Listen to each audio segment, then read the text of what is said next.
Y bueno, ya les platicará un poquito más él sobre su trayectoria. Les puedo decir que es ingeniero en comunicaciones y electrónica, ingresado de, me parece que Zacatenco. Sí. Ujú. Tiene una maestría en arquitectura de interiores y es fundador de la empresa Soluciones Acústicas SADCB, diseñador de más de 400 recintos acústicos para estudios de grabación, radio y televisión, auditorios, teatros, cines, universidades, hoteles, restaurantes, discotecas, entre otros. ¿Qué más podemos dar de presentación a este gran exponente que nos acompaña el día de hoy? Sin más que decir, les dejo el micrófono a manos del ingeniero Roberto Velasco Graniel, que nos va a brindar la conferencia de Amortizando el futuro, armonizando el futuro, perdón. Confluencia de la acústica y la inteligencia artificial. Los dejo con él. Fuerte aplauso.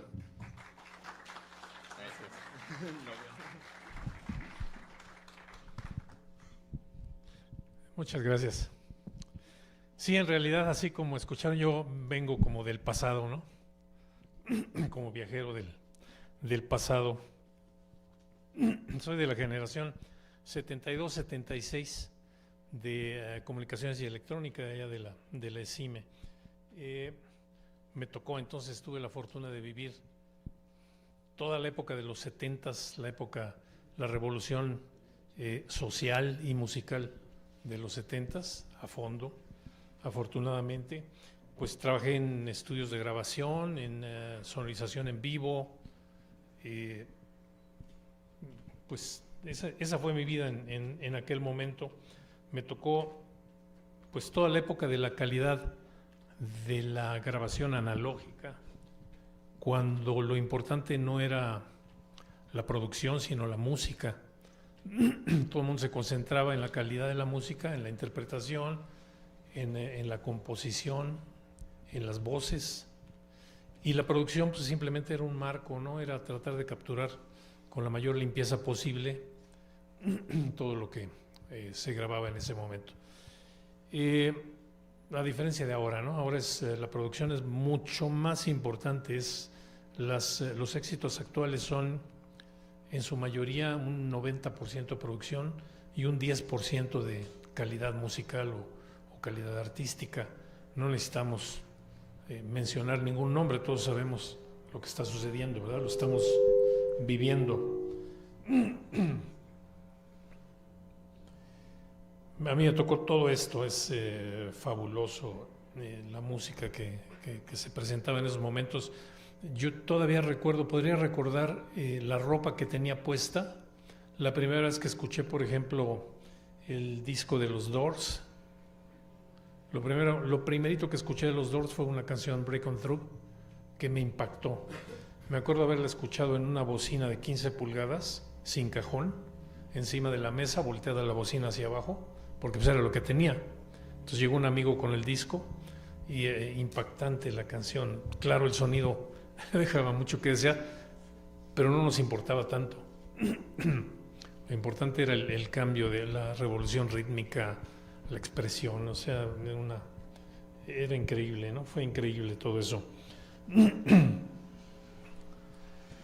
Ustedes deben de haber escuchado algo de esto. Fue toda mi época. Y pues fui testigo también, en esta vida me tocó apreciar la presentación de lo que para mí son las dos mejores producciones de música de la historia, que bueno, fueron Una noche en la ópera y Sargento Pimienta. Les puedo asegurar que recuerdo exactamente dónde estaba y cómo estaba vestido cuando escuché Lucy in the Sky with Diamonds, ¿no? De Sargento Pimienta hace siglos. Para Una noche en la ópera tuve la fortuna de ya estar trabajando en estudios de grabación y la escuché en las bocinas de un estudio de grabación con la calidad del estudio, pues obviamente impactante. Queen, increíble. Pues siempre nos sorprendían las grabaciones, musicalidad por todos lados, y me tocó vivir la transición analógica digital, porque tuve la fortuna de trabajar en Discos Peerless y me enviaron, en Discos Peerless se instalaron las consolas, en aquella época MSI, era una marca muy importante de consolas de equipo de grabación.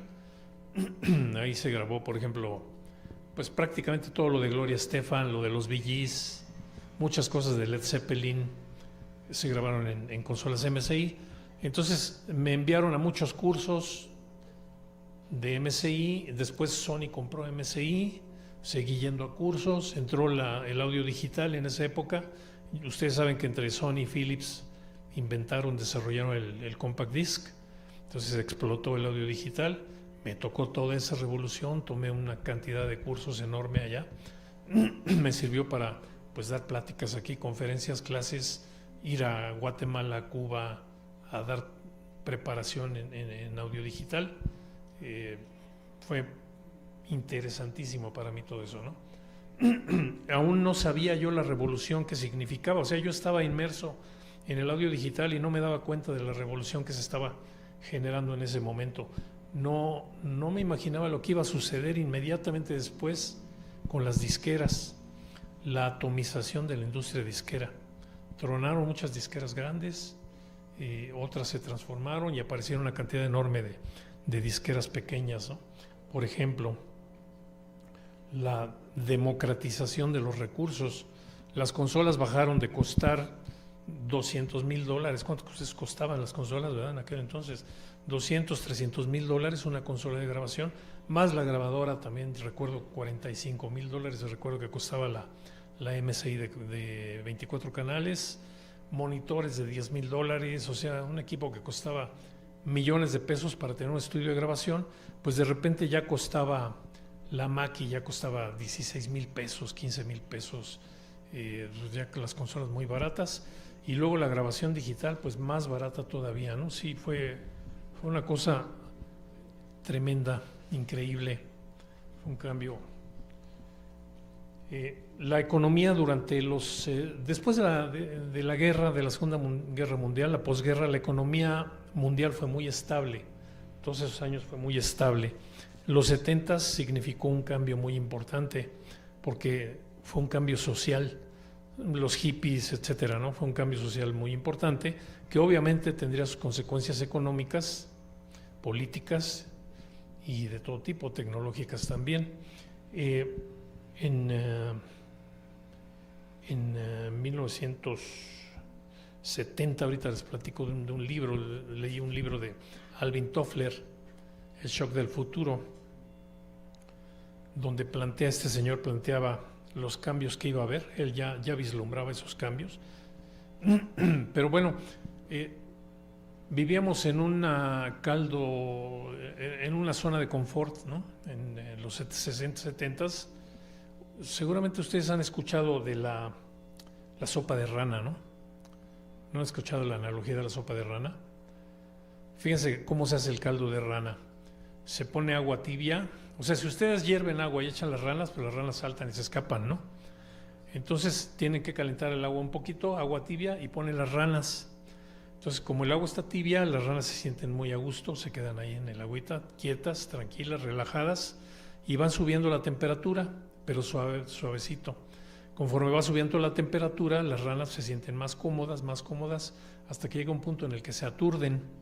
Y se aturden tanto que cuando hierve el agua, pues ya no pudieron hacer nada y ahí se quedan, ¿no? Esa es la famosa sopa de rana. En eso estábamos cuando vino toda esta revolución digital. Entonces, digamos, si este señor nos vino a avisar, nos vino a prevenir, se les viene una revolución encima. Las personas, las empresas, las instituciones, los gobiernos que estén dispuestos a adaptarse al cambio, que se acomoden al cambio, que desarrollen lo necesario y se adapten, van a sobrevivir. Los que no, se van a quedar, van a desaparecer. Esa fue su advertencia, le llamaba la tercera ola, el shock de la tercera ola. Y estábamos tratando de entender todavía a qué se refería este cuate, mientras dos amigos estaban jugando en el garage, inventando cosas, ¿no? Y pues simplemente desarrollaron esto y se convirtió en una revolución tremenda la computación. O sea, la computación empezó muy lenta, empezó con unos aparatos enormes, solamente las empresas gigantes o ciertamente importantes podían, ya no digamos comprar, rentar una computadora, donde tenían una hoja de cálculo básica, tenían una supermemoria, un rack enorme de memoria de unos 500, de medio mega, ¿sí? Donde guardaban pues el desarrollo de la producción del día, etcétera, ¿no? ¿Qué nos imaginábamos que iba a suceder todo esto después? Pues sí se dio también una explosión tremenda.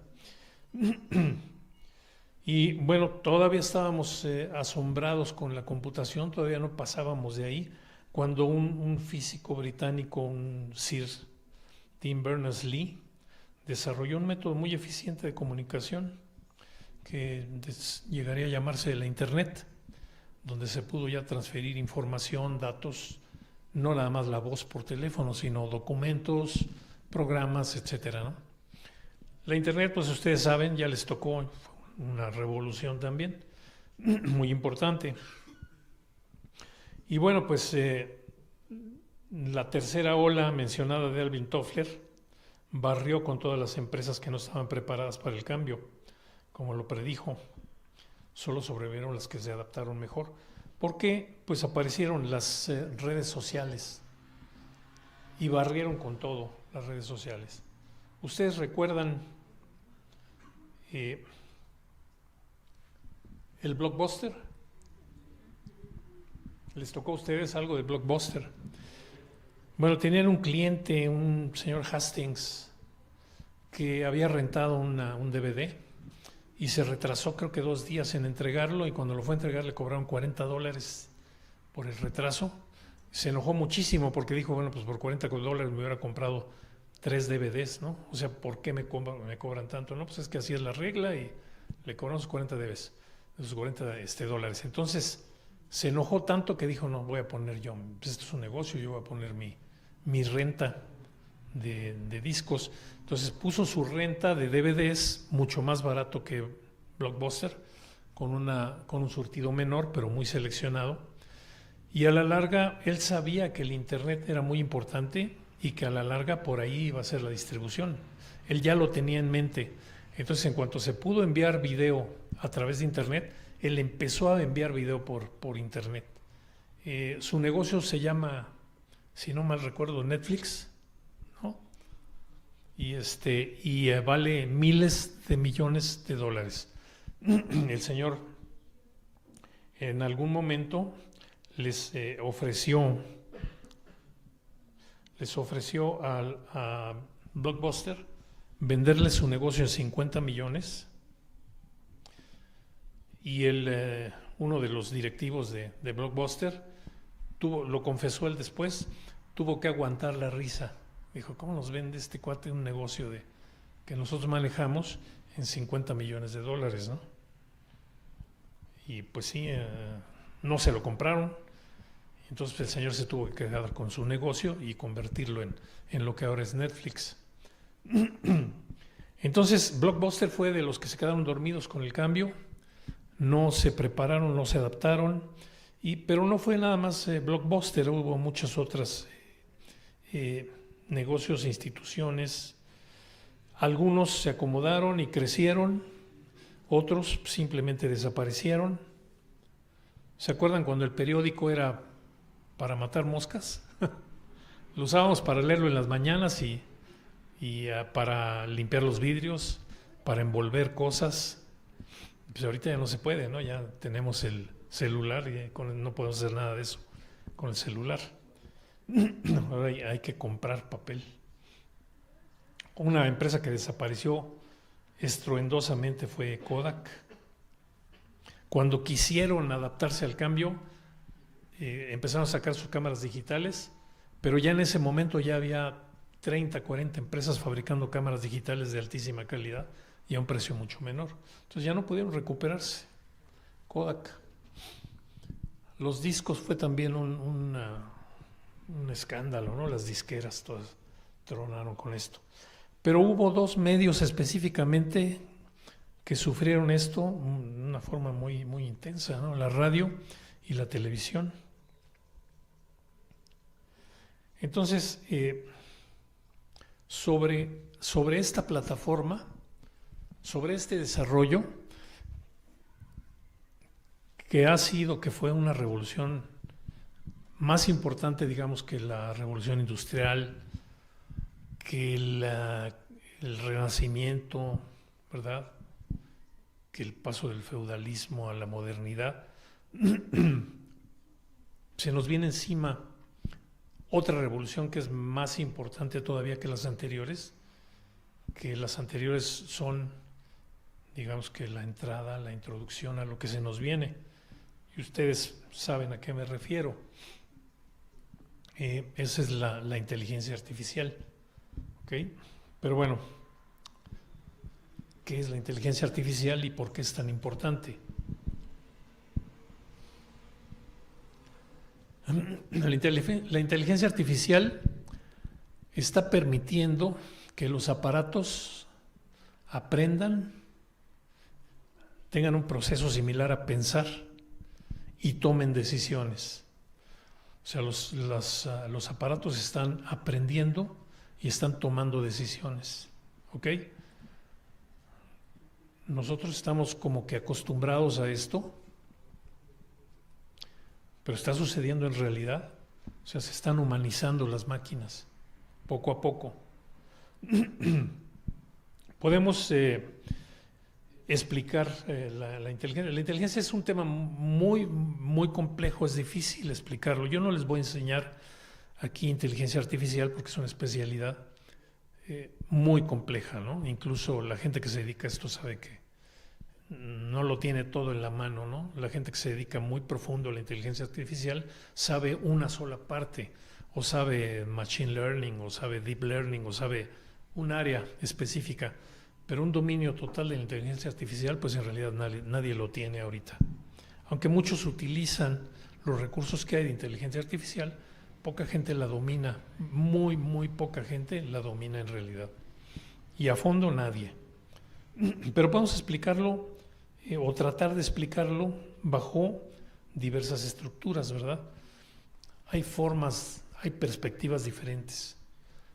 O sea, la podemos clasificar como sistemas que piensan como humanos, sistemas que actúan como humanos, sistemas que piensan racionalmente o sistemas que actúan racionalmente. Esos 4 tipos de sistemas son los que existen. Lo podemos también clasificar como inteligencia asistida, inteligencia aumentada, inteligencia automatizada o inteligencia autónoma. Sí perciben la diferencia con el puro apodo, ¿verdad? Máquinas reactivas, memoria limitada, teoría de la mente o autoconciencia. Sí saben lo que es autoconciencia, ¿verdad? O sea, nosotros sabemos que existimos. Una máquina no sabe que existe. Hay una diferencia enorme. Inteligencia artificial estrecha, general o superinteligencia artificial. Aprendizaje automático. Esta es la más generalizada. El aprendizaje automático, aprendizaje profundo y el sistema experto. Es lo que conocemos como machine learning, deep learning y expert system. ¿Sí? Vamos a verlo, pues más bien desde ese punto, ¿verdad? Es la tipología de Seymour, Hinton y Fengelbaum. Bien, el aprendizaje automático significa que existen algoritmos para analizar datos y aprender de esos datos. Ahorita hablamos de ejemplos. Se toman decisiones con base en ese aprendizaje. Aquí está el ejemplo, las redes sociales. Utilizan inteligencia artificial para analizar el comportamiento de ustedes y enviarles cosas que a ustedes les interesan. O sea, ustedes reciben en su Facebook o en su, bueno, cualquiera de las redes, reciben una cantidad de mensajes, ¿verdad? No reciben todos los mensajes que se están generando, porque son millones de mensajes. Le están enviando los que la inteligencia artificial considera que a ustedes les interesa. ¿Cómo? Porque estuvieron checando lo que ustedes veían, o sea, estuvieron tomando esos datos todo este tiempo y la máquina dice, a ver, a esta persona le gusta, vamos a decir, las cosas de color café, le gustan las chavas en bikini, ¿sí? Le gusta la ropa color rosa, le gusta la moda de los 40s, o etcétera, ¿no? Entonces desarrollan una serie de patrones de comportamiento y de acuerdo con esos patrones toman la decisión de enviar información relacionada con esos patrones, que pues se supone que es la que a ustedes les interesa más. Normalmente le atina. Ok, el Deep Learning son algoritmos estructurados como redes neuronales y se dividen en diferentes niveles de profundidad. Por ejemplo, los chatbots y los generadores de texto. Ustedes deben de conocer al chatbot, al GPT, ¿verdad? Levante la mano el que no conozca el chat GPT. Wow, ¿quién sí lo conoce más bien? Chat GPT.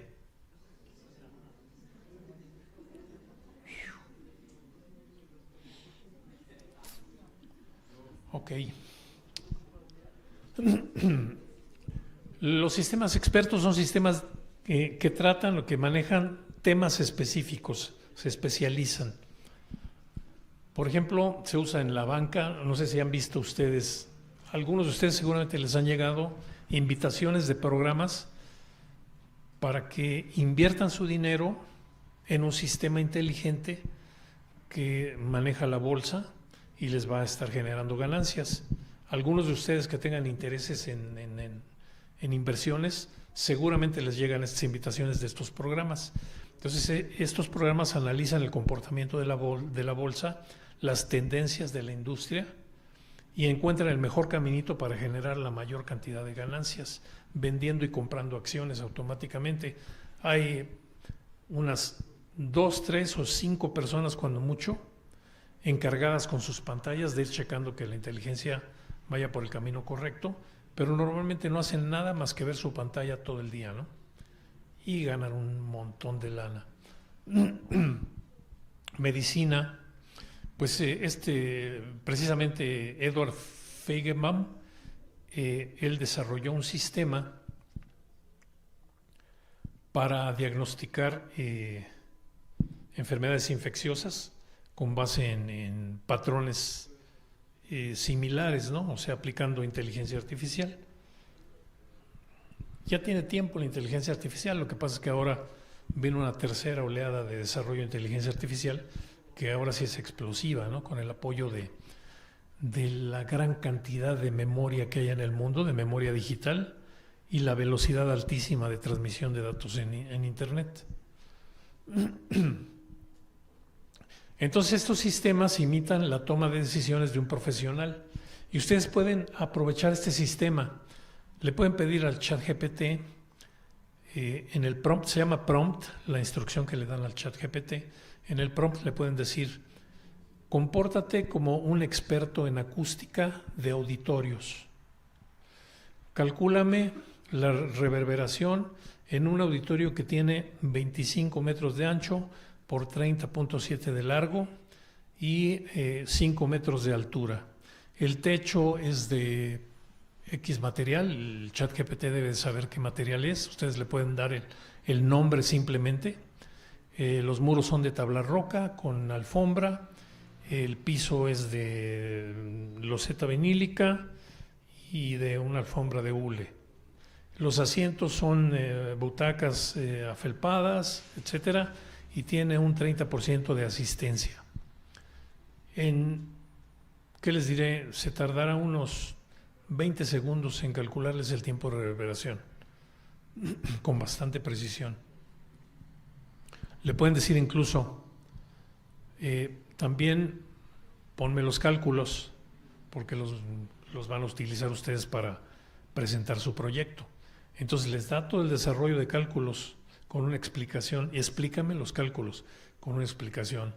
El coeficiente de absorción de esto es tal y el coeficiente es tal y estamos usando la fórmula de Sabine, etcétera, etcétera, ¿no? Les da todo el paquete. Ya no tienen ni siquiera que ir al poli a aprender acústica. Es real. Lo he visto.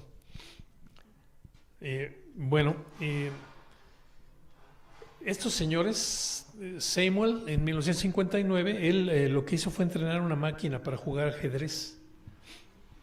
Cuando empezaba la computación ya un poquito más en forma. Hinton desarrolló sistemas neuronales para reconocimiento de imágenes y traducción de idiomas, fíjense, en 86, que ya había computadoras un poquito más avanzadas. Y Felgenbaum, los sistemas de diagnóstico de enfermedades infecciosas.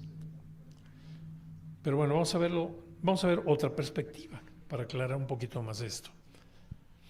¿Cuál es la diferencia entre inteligencia artificial y machine learning y deep learning? O sea, la inteligencia artificial se vale de machine learning y de deep learning. Es muy amplia la inteligencia artificial, es un campo muy amplio.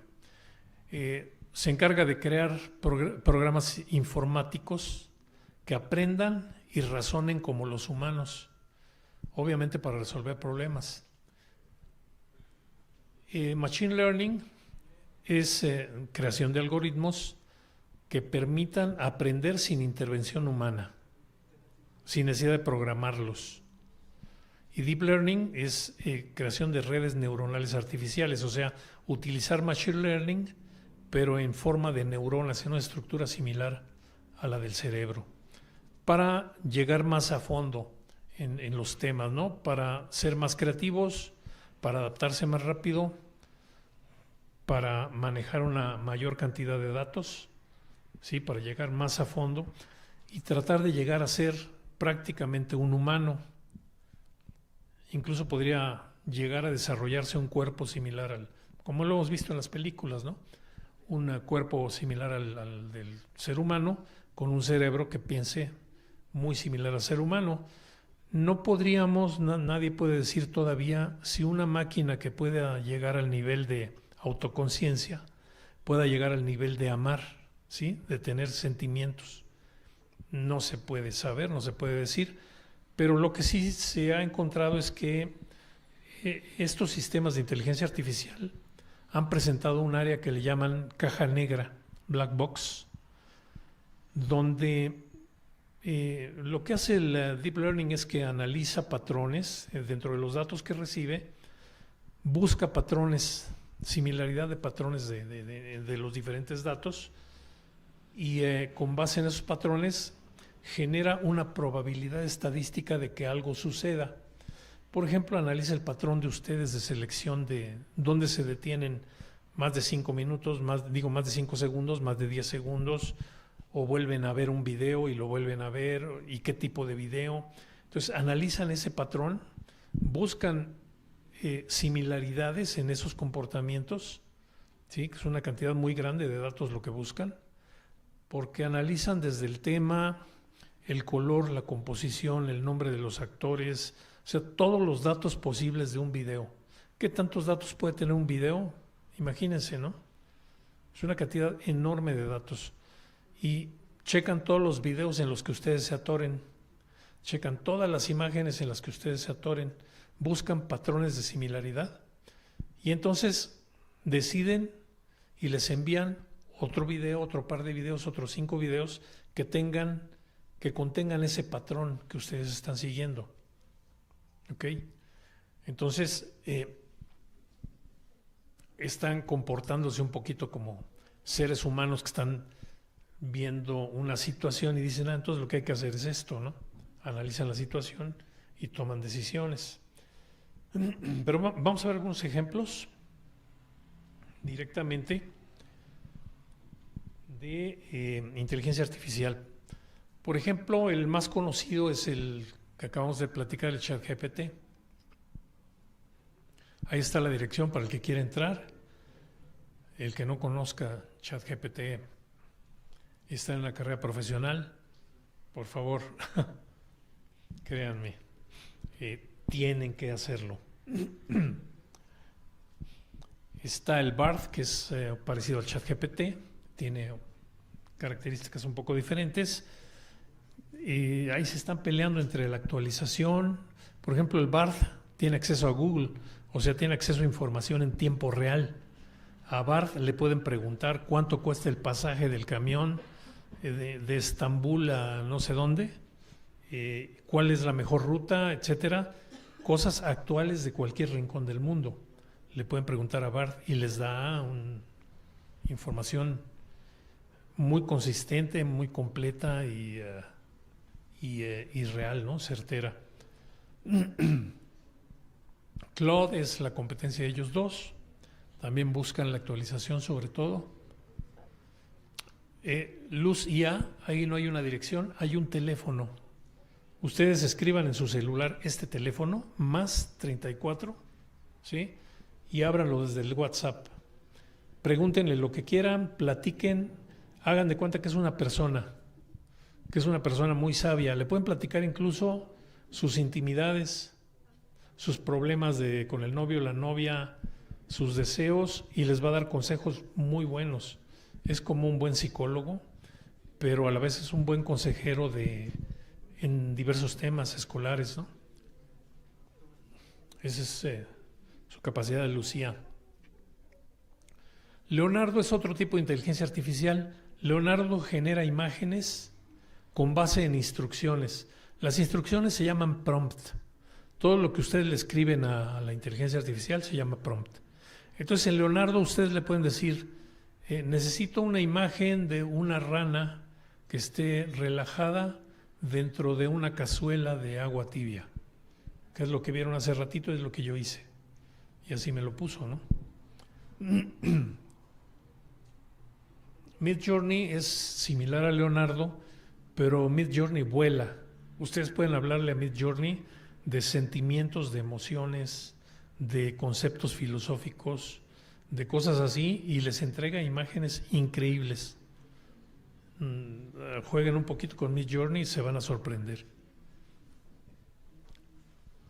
Stable Diffusion Web es algo similar también, pero es más amplio. Como que hagan de cuenta que tienen a Leonardo y a Midjourney juntos, pero además pueden editar las imágenes. Todos, prácticamente todos, tienen un nivel gratis, que es el gancho, ¿verdad? Es el anzuelo. Y es apasionante lo que entrega cada uno de ellos. Se pueden clavar horas en cualquiera de ellos. Re-render, ese sería el más útil para los arquitectos, por ejemplo.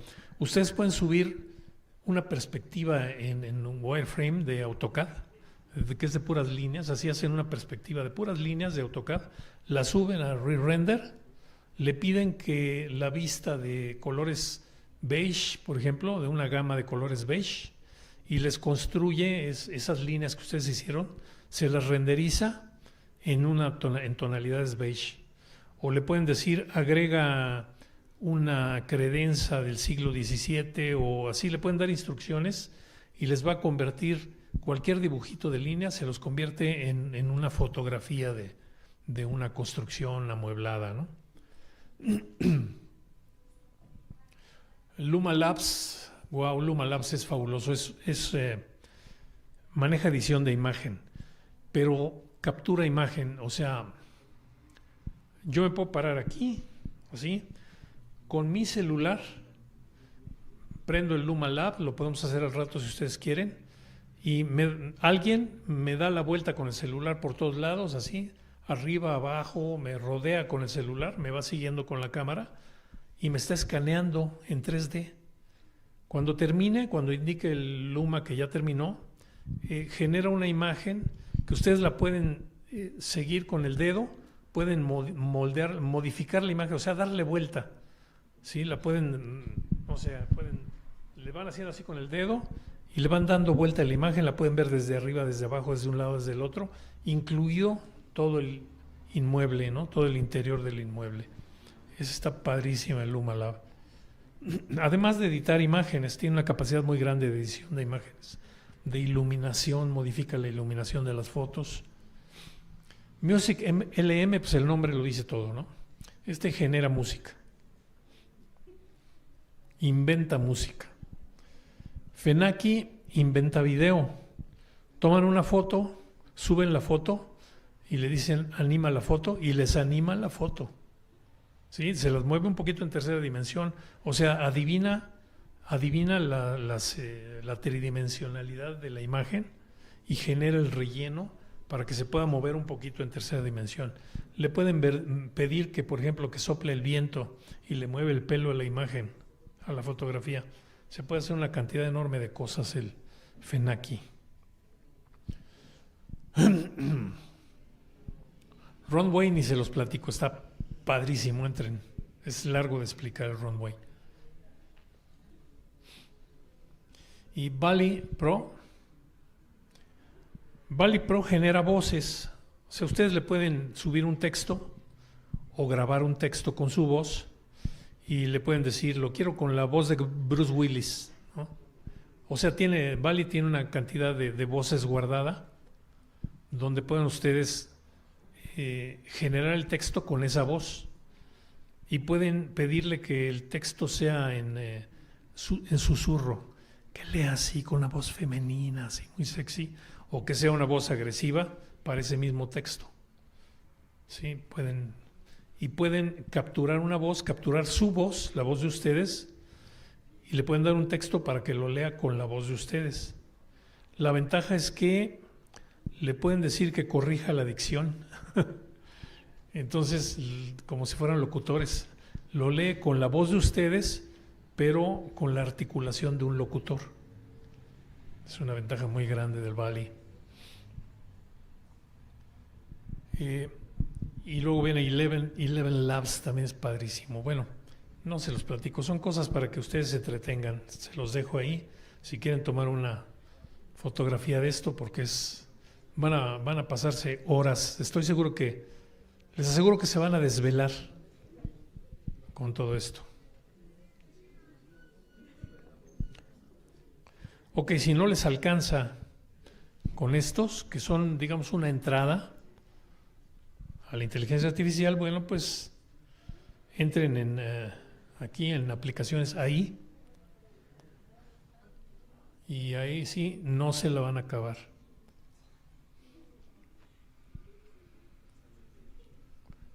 Ok, bueno, pero estamos en la semana de la acústica, ¿verdad? Yo soy acústico, entonces, ¿qué tanto estamos hablando de toda esta inteligencia artificial desde diferentes puntos de vista? Bueno, les dije que no les iba a enseñar inteligencia artificial, pero se las pongo en las manos. Ahora, ¿para qué nos sirve entonces a los acústicos?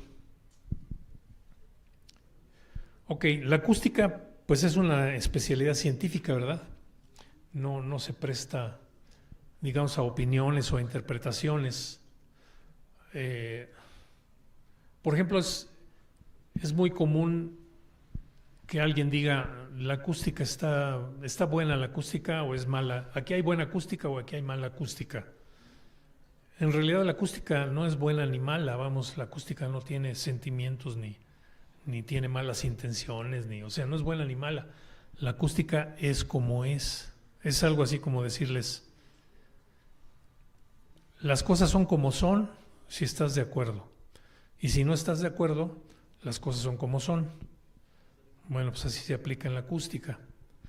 ¿Qué pasa con la acústica? Que es útil para algunas cosas, pero no es útil para otras. Por ejemplo, el Palacio de los Deportes, mucha gente dice que tiene pésima acústica. La realidad es que la acústica del Palacio de los Deportes se diseñó para deportes, no para música. Entonces, cuando hay un espectáculo deportivo, todo el mundo grita y se escucha un ambientazo grande, ¿no? Aunque haya poca gente, se escucha un superambiente. ¿Qué pasa en el Auditorio Nacional, por ejemplo? ¿Ustedes han sabido de alguna pelea de box en el Auditorio Nacional o algún juego de voleibol? ¿Cómo se escucharía los aplausos de las porras? Pues muy pobres, ¿no? O sea, un auditorio tiene mucha absorción. La idea de un deportivo es que se anime la gente, que sea ruidoso. Por ejemplo, los videobares Pues el chiste es que va uno a ver la televisión, el juego de fútbol, a tomar cerveza y a gritar y a hacer escándalo, ¿no? A eso va uno al videobar. Pero si vamos a escuchar un grupo de jazz, pues no queremos la acústica que tiene el videobar, ¿no? Queremos percibir con nitidez la música. Entonces, la acústica pues es como es, ¿no? Pero sin embargo, nosotros la podemos ver desde, digamos, dos perspectivas diferentes. Nosotros, me refiero a los estudiantes egresados del Instituto Politécnico Nacional, ¿verdad? Para nosotros, la acústica allá afuera y aquí adentro, por supuesto, tiene dos vertientes, dos perspectivas. Una de ellas, obviamente, pues es el mercado. ¿Qué pasa con el mercado? El mercado es el que nos va a dar de comer, ¿sí? Es donde vamos a aplicar lo que estamos aprendiendo aquí. Y ese mercado es cambiante, es diferente. Yo he hecho muchísimos proyectos de acústica. Les puedo comentar, por ejemplo, que hice 3 coliseos, uno en Puebla, uno en Yucatán y uno en Torreón. Se hicieron los 3 coliseos con los mismos planos que hizo el mismo arquitecto. El mismo arquitecto fue el director de construcción y él fue el que hizo los 3 coliseos. Yo hice la acústica de los 3 coliseos y el proyecto fue exactamente el mismo, pero el desarrollo en sí del proyecto, la obra, fue totalmente diferente en los 3. Y era el mismo proyecto prácticamente, pero fue muy, muy, muy diferente. Por ejemplo, digamos que el de Yucatán, pues fue pegar el material en las placas, subimos las placas al techo, ya con el material pegado se voltean así las placas en el techo, porque el techo está a 45 metros de altura, entonces no podemos pegar las placas con grúa desde abajo, es extremadamente alto y sería muy costoso conseguir una grúa que dé 45 metros con estabilidad y que se pueda mover sin problemas. Entonces lo más fácil es pegar el material en las placas que se colocan en el techo, se le pega el material, se apilan las placas, se amarran, se suben al techo y ya en el techo las van volteando una sobre la otra, las van volteando y entonces ya el material queda boca abajo, ¿no? Eso fue digamos, en Yucatán, en Mérida. En Puebla dijeron, ¿sabes qué? Cuesta mucho tu material, estamos comprando unas placas que nos están vendiendo que ya tienen el material, que ya incluyen la acústica. Es lana mineral, de hecho era poliuretano, no lana mineral, lámina, poliuretano y otra placa de lámina abajo perforada con hoyitos. Entonces, bueno, ok, pues pongan sus placas, ¿no? No te garantizo los resultados, porque no hay datos técnicos de estas placas. O sea, no hay coeficiente de absorción de estas placas. ¿Cómo no está el NRC, el Noise Reduction Coefficient? Que ustedes deben saber de qué se trata y si no, pues averigüen porque tienen que saber de qué se trata. ¿Sí? Entonces les dije, bueno, yo te puedo calcular con el NRC una reverberación, pero es totalmente probable o ficticia. Pero si quieres lo hago. Y con el NRC que tenía, pues resultó que la reverberación era demasiado alta. No, ellos nos dijeron que nos garantizaban que iba a funcionar. ¿Ok? Pusieron sus placas en el techo. Todavía no llevaban ni la tercera parte, un poquito más de la tercera parte, cuando yo fui de visita a Puebla, y ya se escuchaba la reverberación. Y eso que tenían 2/3 del techo sin techo. O sea, tenían un material 100% absorbente, que es el aire, ¿no? Y así ya se escuchaba la reverberación. Se lo comenté al director de obra y dijo, no, bueno, vamos a esperar. Pues sí, claro, pusieron todo el techo y la reverberación era altísima. Es muy largo de platicar, pero terminó en que incluso contrataron a la, ¿cómo se llaman? Los que están en Querétaro, que miden, los que miden reverberación y todo allá en Querétaro, que es una institución, no recuerdo el nombre, pero bueno, es una institución incluso del gobierno que se encarga de certificar mediciones, normas, etcétera, ¿no? ¿Cómo? El CENAM, exactamente. Y contrataron a gente del CENAM que les cobró un dineral por ir a medir allá. Midieron, yo tenía mi gráfica, comparamos las gráficas, había una diferencia de 0.2 decibeles en baja frecuencia con respecto a mis gráficas que saqué con mi celular, con una aplicación que al rato les comento. Ellos llevaron sus computadoras, su equipo de pues miles de dólares, ¿no? Y resultó que les dio el mismo resultado. Entonces, ¿qué pasó? Pues que terminamos poniendo material donde se pudo, ya no podíamos en el techo porque ya estaba colocado el techo, pero lo pusimos alrededor y en algunas partes en los muros. Bajamos el tiempo de reverberación un poco, no bajó tanto, pero bajó. Pudimos inclinar la barda de la planta baja, cosa que no se pudo hacer en Mérida porque ya estaba hecha cuando nosotros entramos, porque era una plaza de toros, además de lugar para conciertos. Entonces la barda era vertical, era de muro de bloc. Pero en Puebla pudimos inclinar un poquito la barda para que no hubiera ondas estacionarias abajo. Fue una ventaja muy grande en Puebla. Pero la reverberación quedó muy alta, quedó alta en Puebla.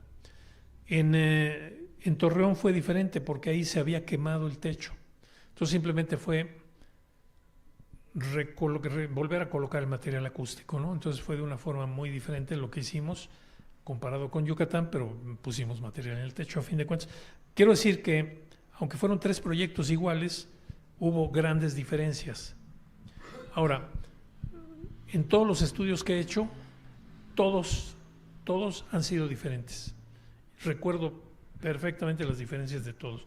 Te debe haber tocado, tú en Televisa hiciste 6 estudios iguales, ¿no? Juntos uno al otro y cada uno con sus características propias, sus diferencias propias, ¿no? Sí, no hay 2 situaciones iguales. Por eso les digo que el mercado es cambiante y a eso pues se tienen que adaptar. Por otra parte, sí, una cosa es el mercado, donde van a vender ustedes su trabajo, y por otra parte, la otra vertiente pues viene a ser cómo percibe el ser humano la acústica, o sea, nuestra interpretación, nuestra percepción. El oído tiene su funcionamiento específico y cada quien escucha de forma diferente, fisiológicamente. O sea, no todos los oídos son iguales. Cada quien tiene su frecuencia de resonancia en el conducto auditivo. Cada quien tiene un tímpano de diferentes dimensiones con su respuesta propia. O sea, cada quien tiene sus lesiones, etcétera, ¿no? Pero además de que percibe fisiológicamente diferente, una vez que convierte en señales eléctricas ese sonido, esas vibraciones, y las envía al cerebro, el cerebro tiene una psicología diferente. Todos nacimos dentro de una familia diferente, vivimos experiencias diferentes, ¿sí? Tenemos una percepción de la vida diferente y por lo tanto interpretamos de forma diferente lo que escuchamos. Por ejemplo, y hablando de inteligencia artificial, los Beatles acaban de lanzar su última grabación reciente, que fue una recuperación de la voz de John Lennon, de un cassette que grabó hace 45 años. Estaba con piano encima y no se pudo usar esa voz. John Lennon ya había muerto, pero ahí estaba su composición con su voz. Entonces hicieron un intento de regrabación por ahí en los 90s, no se pudo. George Harrison grabó unas guitarras, Paul grabó un piano ahí, un bajo, pero no pudieron porque la voz no la pudieron separar del piano que estaba altísimo en la grabación de cassette. Entonces lo abandonaron el proyecto. Pero lo acaban de retomar, lo acaban el año pasado de retomar. Separaron la voz de John Lennon del piano con inteligencia artificial y se escucha perfectamente nítida la voz, tanto como para que Paul McCartney, que es tan exigente en la cuestión de la grabación y de audio, con un oído entrenado así con todos esos años, dijo, este es John Lennon impecable, acabadito de grabar en un micrófono de primera generación, de última generación. Entonces usaron la voz de John Lennon, usaron las guitarras que grabó George Harrison en aquella época, metieron unas nuevas cuerdas, arreglos, el bajo actual de de Paul McCartney, la batería actual de Ringo, y sacaron su nueva producción.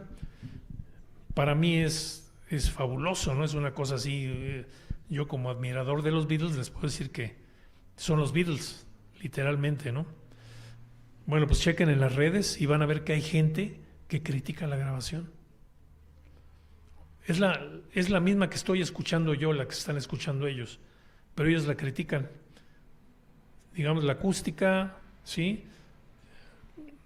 La armonía, las voces, etcétera, todo lo que es el sonido es exactamente el mismo, pero ellos tienen otra opinión.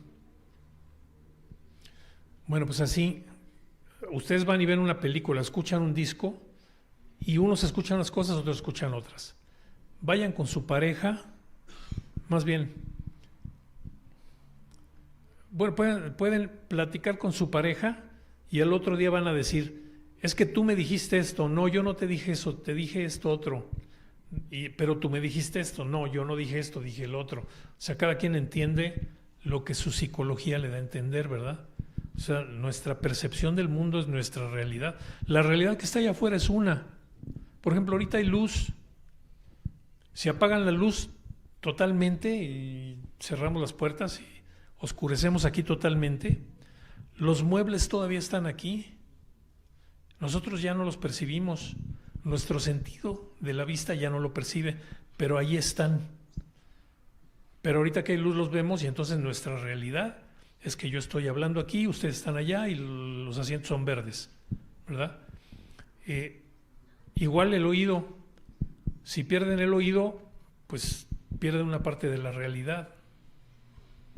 Entonces la realidad no es la que está ahí. La realidad es la que nosotros estamos percibiendo, nuestra realidad. La realidad que vivimos es nuestra percepción del mundo que está ahí afuera.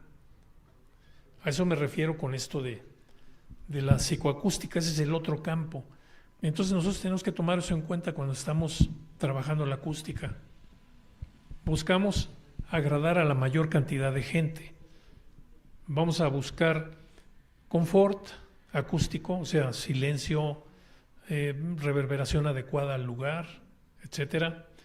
Buscamos inteligibilidad, o sea, control de reflexiones primarias, ruido, etcétera, ¿no? Es lo que vamos a buscar, tratando de complacer a la mayor cantidad de gente posible. Pero eso es una estadística, no vamos a complacer a todos, ¿sí? Va a haber quien diga, me acaba de suceder, en un estudio allá en Mérida que acabamos de entregar la semana pasada, trabajamos mucho en el tiempo de reverberación del cuarto de percusiones para la batería, lo trabajamos mucho y ya que igualamos lo que es, digamos, una curva internacional para batería, medido y todo, llega el dueño y dice, no, ¿sabes qué? Está muy vivo el cuarto de batería. Entonces no nos había dicho nada, ¿no? No nos había dicho que le gustaba. Dice, pues, nos dijo, ustedes son los expertos, ¿no? Entonces háganlo. Lo hacemos como expertos y dicen, no me gusta. ¿Sí? A eso me refiero con la psicoacústica. Hay quien se sale de la estadística y siempre se lo van a encontrar. Bien, entonces, pues se van a auxiliar un poquito con la inteligencia artificial para esto. Ahora, vamos a ver qué campos de investigación se está desarrollando ahorita la inteligencia artificial dentro de la acústica. Mejoría de la calidad sonora, obviamente, ¿no? Cancelación de ruido. ¿Se acuerdan de los audífonos que quitan el ruido, no? Tienen un micrófono que capta el sonido exterior, generan ese sonido con la polaridad invertida y pues cancelan lo que se puede cancelar de ese ruido, ¿no? Pero bueno, ahora están generando ruido probabilístico. O sea, la inteligencia artificial dice, lo más seguro es que en este instante entre este ruido, entonces voy a generar el patrón opuesto. Y entonces funciona mejor que el simple micrófono con la polaridad invertida. Reconocimiento de sonido, como en el caso de la voz de John Lennon. Separaron la voz del piano, o sea, reconocieron las componentes de la voz con sus armónicos de John Lennon y separaron de los tonos con sus armónicos del piano. Síntesis, predicción sonora, pues la música que se está haciendo, ¿verdad? Diagnóstico acústico de vehículos y maquinaria. Graban el sonido de una máquina, puede ser un automóvil, puede ser un taladro, puede ser muchas cosas. Graban el de otro y otro y otro, y con el tiempo vuelven a grabar y vuelven a grabar. Y conforme van fallando las máquinas, ¿sí? Tienen un récord de cómo fueron sonando diferente. Entonces la inteligencia artificial busca patrones y entonces puede, con el sonido de un taladro, por ejemplo, puede saber cuánto tiempo le queda de vida, o de un carro, o si el quemacocos, el motor del quemacocos tiene fallas o no. ¿Sí? Para eso están utilizando en los autos, por ejemplo, la inteligencia artificial. En la Volkswagen de Puebla nos están pidiendo una cabina con aislamiento acústico justamente para hacer análisis con inteligencia artificial. O sea, empezó con esto, si no estoy mal, empezó con esto la BMW. Fueron los primeros que empezaron a aplicar inteligencia artificial. Dispositivos auriculares para pérdida auditiva. Analizan el comportamiento del oído, ¿sí?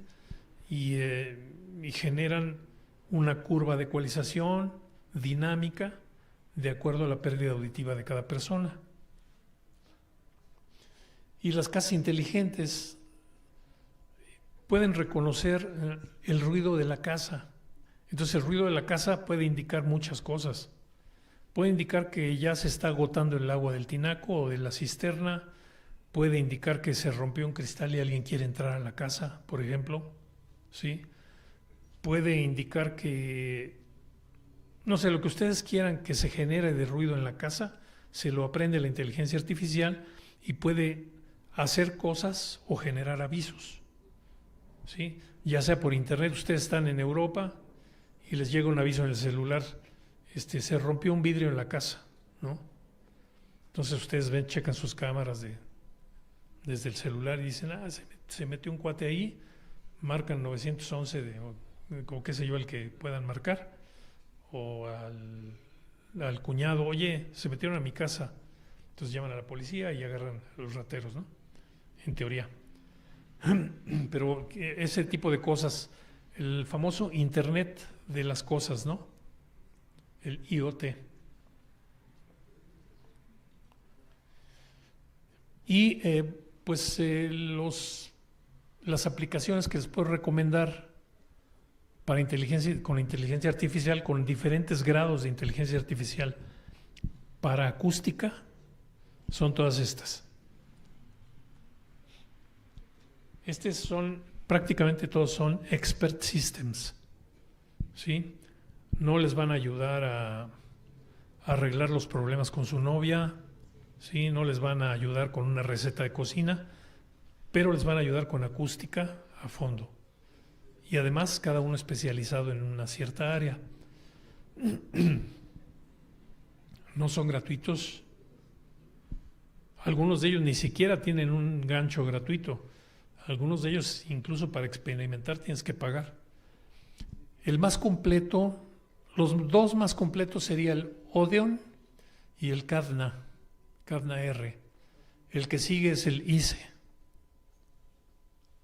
Los demás son para diferentes especialidades, pero esos tres son los más usuales, los que más se usan en el mundo, los más prácticos.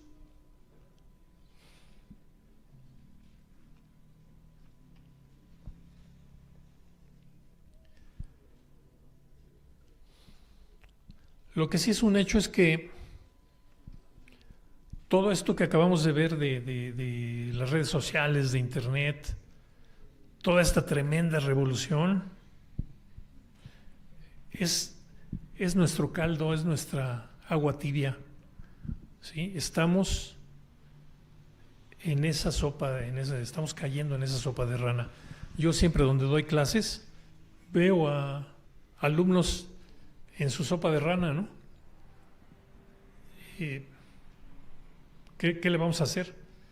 Puede ser que sea más interesante el TikTok que lo que estoy yo diciendo, ¿verdad? En realidad muchas veces así es. Pero recordemos la advertencia de Toffler, de Alvin Toffler, y ahora es más oportuna que nunca, ¿no? Tenemos que, pues, montarnos en la cresta de la ola, ¿sí? O quedarnos sepultados en el fondo de la olla.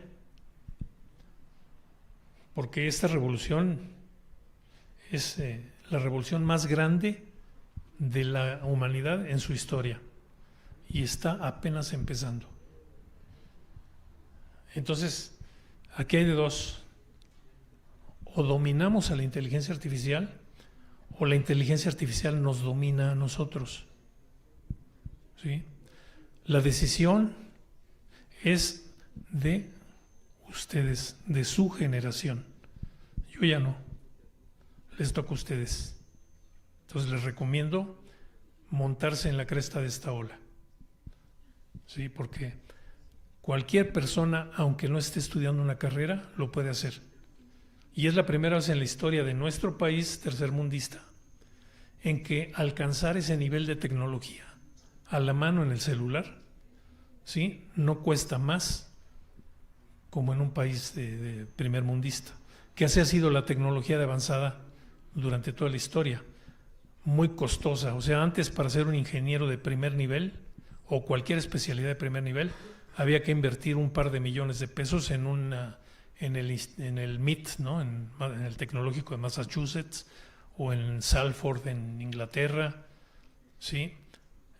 Ahora por primera vez no tenemos que invertir prácticamente nada para tener la misma tecnología que tienen ellos aquí en el celular o en la computadora.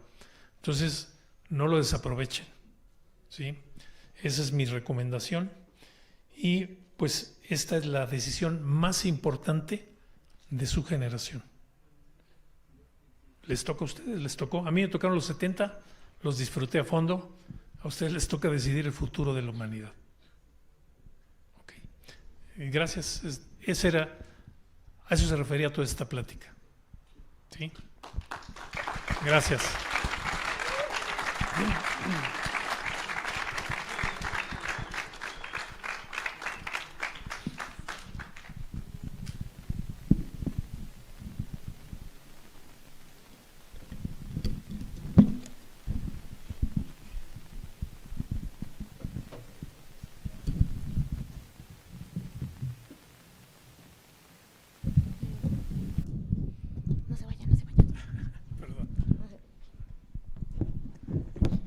Un aplauso, por favor, al ingeniero.